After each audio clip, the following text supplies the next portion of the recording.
ಎಲ್ರಿಗೂ ನಮಸ್ಕಾರ. Not just ಸ್ಪೈಸಸ್ಗೆ ಎಲ್ರಿಗೂ ಸ್ವಾಗತ. ಹಲಸಿನ ಹಣ್ಣು ಮಾತ್ರ ಅಲ್ಲ, ಅದು ಹಣ್ಣು ಆಗುವ ಮೊದಲು ಕೂಡ ಥರ ಕರೀಸ್ ಮಾಡಿ ನಾವು ಉಪಯೋಗಿಸ್ಬೋದು. ಅದರ ಚಿಪ್ಸ್ ಇರ್ಬೋದು, ಥರದ ಕರೀಸ್ ಇರ್ಬೋದು, ಕರಿದು ಕೂಡ ನಾವು ತಿನ್ನಬಹುದು ಮಸಾಲ ಹಾಕಿ. ತುಂಬ ರುಚಿಯಾಗಿರ್ತದೆ. ಆದರೆ ಅದು ವರ್ಷ ಪೂರ್ತಿ ಸಿಗೋದಿಲ್ಲ. ಅದನ್ನು ವರ್ಷ ಪೂರ್ತಿ ನಮಗೆ ಯೂಸ್ ಮಾಡಬೇಕಾದ ನಾವು ಅದನ್ನು ಉಪ್ಪಿಗೆ ಹಾಕಿ ಇಡಬೇಕಾಗ್ತದೆ. ಉಪ್ಪಿಗೆ ಹಾಕಿಡೋದು ಹೇಗೆ ಎಂಬುದಾಗಿ ಈ ವಿಡಿಯೋದ ಮುಖಾಂತರ ನಾನು ನಿಮ್ಮ ಜೊತೆ ಶೇರ್ ಮಾಡ್ತಾ ಇದ್ದೇನೆ ವೀಕ್ಷಕರೇ. ಹಲಸನ್ನು ತೆಗೆದು ಚೆನ್ನಾಗಿ ಅದನ್ನು ಕಟ್ ಮಾಡಿ ಕೈಗೆ ಸ್ವಲ್ಪ ಎಣ್ಣೆಯನ್ನು ಸವರಿ ಎಲ್ಲವನ್ನು ಅದನ್ನು ಬಿಡಿಸಲಿಕ್ಕೆ ಕೂತ್ಕೊಳ್ಬೇಕು. ನೋಡಿ, ಈ ಥರ ಎಲ್ಲ ಕಟ್ ಮಾಡಿ ಹಾಕಿದ್ದಾರೆ. ನಾವು ಚೂರಿಯಿಂದ ಕೂಡ ಮನೆಯಲ್ಲಿ ಕಟ್ ಮಾಡಬಹುದು. ಈ ಥರ ನಮಗೆ ಇದರೊಳಗೆ ಬೀಜವನ್ನೆಲ್ಲ ತೆಗೆದು ನೋಡಿ ಈ ಥರ ಮಾಡಿ ಇದನ್ನು ಮೊದಲು ಇಡಬೇಕು. ಆಮೇಲೆ ಅದರ ಮೇಲೆ ಉಪ್ಪನ್ನು ಹಾಕಬೇಕು.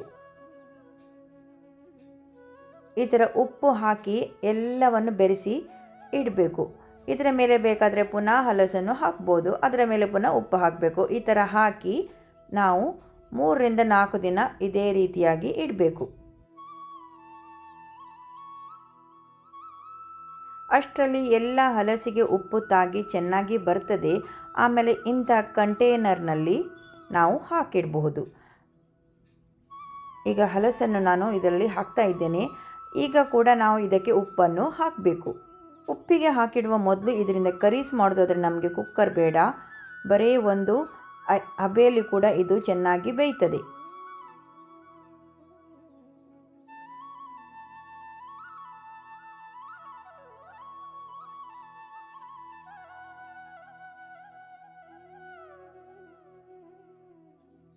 ಮೂರು 4 ಸೆಟ್ಟಷ್ಟು ಹಲಸನ್ನು ಹಾಕಿ ಆದಮೇಲೆ ಒಂದು ಮುಷ್ಟಿಯಷ್ಟು ಉಪ್ಪನ್ನು ಹಾಕಿ ಇಡಿ. ಎಲ್ಲ ಹಾಕಿ ಆದಮೇಲೆ ಇದು ಮುಳುಗುವಷ್ಟು ಇದಕ್ಕೆ ನೀರು ಹಾಕಿ ಇಡುವಂಥದ್ದು.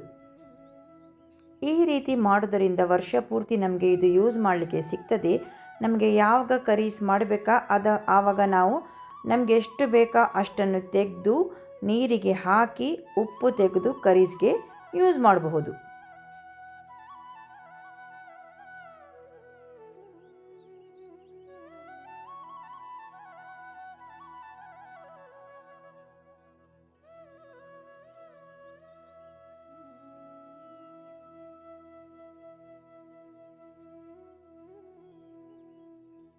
ವಿಡಿಯೋ ಇಷ್ಟ ಆದರೆ ಈ ವಿಡಿಯೋಸನ್ನು ಫ್ಯಾಮಿಲಿ ಫ್ರೆಂಡ್ಸ್ ಜೊತೆ ಶೇರ್ ಮಾಡಲು ಮಾತ್ರ ಮರೆಯದಿರಿ.